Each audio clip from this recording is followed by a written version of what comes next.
Good evening. A Philippine Navy sailor had his thumb severed while a number of naval personnel sustained minor injuries after a botched resupply mission in Ayungin Shoal, according to a military source. The injuries due to a ramming incident between the China Coast Guard and Filipino boats during the mission for the troops of BRP Sierra Madre on Monday, June 17. Armed Forces of the Philippines Public Affairs Chief Colonel Cerces Trinidad also confirms that one of the naval personnel suffered severe injury but did not further elaborate. Trinidad says the injured personnel have been safely evacuated and have received the prompt medical treatment. The China Coast Guard deemed its moves as control measures against the Filipino resupply boats for entering the waters off Ayungin Shoal on June 17. However, the AFP previously called the China Coast Guard's account of the reported collision between its vessel and the Filipino resupply boats as deceptive and misleading. National Security Advisor Eduardo Año previously said China's actions put the lives of Filipino personnel at risk and has caused damage to Filipino boats. The China Coast Guard boarded Philippine vessels during a resupply mission at Ayungin Shoal in the West Philippine Sea, according to Beijing's state-run media. Citing China Coast Guard spokesperson Gan Yu, China Daily says the China Coast Guard took control measures in accordance with the law, including issuing warnings, boarding Philippine vessels, and conducting inspections. United States State Department spokesperson Matthew Miller also says that China used water cannons against Philippine vessels. U.S. Ambassador Mary Kay Carlson condemned China over the incident, which she noted as has caused a bodily injury against naval personnel. A military source earlier said that a Philippine Navy sailor had his thumb severed, while a number of naval personnel sustained minor injuries during the botched resupply mission. National Security Advisor Eduardo Año previously said China's actions put the lives of Filipino personnel at risk and damaged Filipino boats. The regular resupply mission in the BRP Sierra Madre grounded in Ayungin has become one of the flashpoints of tensions in the West Philippine Sea. Beijing asserts sovereignty in almost the entire South China Sea, including the West Philippine Sea, even if such a claim has been effectively invalidated by a July 2016 International Tribunal ruling from a case filed by Manila in 2013. The U.S. State Department says China fired water cannons at Philippine vessels in the latest Ayungin Shoal incident.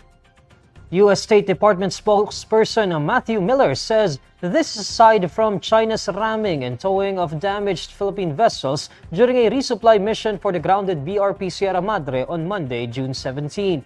However, Philippine authorities have yet to confirm the China Coast Guard's latest use of water cannons against Philippine vessels. In a statement, Miller says China's dangerous and deliberate use of water cannons damaged the Philippine vessels, endangering the lives of Philippine service members. He adds that China's actions threatens regional peace and stability.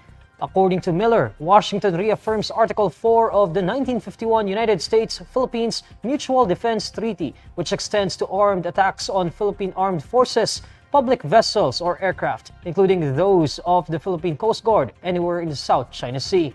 China has been claiming ownership of almost the entire South China Sea, including the West Philippine Sea. The China Coast Guard previously said that its vessel took control measures against the Filipino resupply boats for entering the waters off Ayungin Shoal on June 17, causing a collision between the two ships. Ayungin Shoal is located within the Philippines' exclusive economic zone. Senator Robin Padilla is urging Senator Ronald Bato Dela Rosa's panel to investigate the Philippine National Police's alleged unnecessary and excessive use of force during a failed attempt to arrest Apollo Quiboloy. Senator Padilla filed Senate Resolution number 1051, formally asking Dela Rosa, who heads the Senate Committee on Public Order and Dangerous Drugs, to look into the matter. The subject of the investigation is the June 10 raid conducted by about 100 policemen who stormed the premises of the Kingdom of Jesus Christ compounds in Davao City to serve their warrants of arrest against its leader. Quiboloy is wanted for sexual abuse, child abuse, and qualified trafficking cases filed against him in Davao and Pasig courts. According to the resolution, while the PNP claimed that they conducted a lawful operation with compliance to their legal security protocols, KJC members attested that police operatives entered the property using unnecessary and unrestrained force. The measure cites past incidents when the PNP was called out for its use of excessive force in the service of its warrants. It likewise points out that in the lawful performance of duty, the revised PNP operational procedures dictates that only necessary and reasonable force should be used to accomplish the task of enforcing the law and maintaining peace and order. Padilla reiterates the need for the police force to promote and protect human rights in order to maintain public order and safety, as well as respect for the rule of law. The Caloocan City Regional Trial Court has convicted 4 police officers over the death of a father and his son at the height of the government's drug war in 2016. The lower court says Police Master Sergeant Virgilio Q. Cervantes and Police Corporals Arnel de Guzman, Johnston M. Alacre, and Argemio Seguros Jr. are guilty of homicide for the death of Luis Bonificio and his son Gabriel. The police officers were sentenced to up to 10 years imprisonment and ordered to jointly pay the victims' heirs a total of 400,000 pesos for actual civil indemnity, moral, and temporary damages.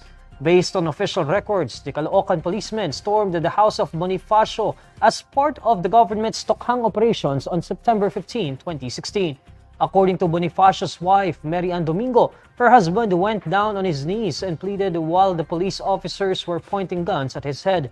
She said that she and her other children were dragged outside the house and later led into a van where they heard gunshots coming from their house. Domingo added that a witness told her that her son Gabriel was dragged into the streets while police officers were shouting "Nanlalaban" before being shot. According to Domingo, Bonifacio died on the spot while Gabriel died in the hospital.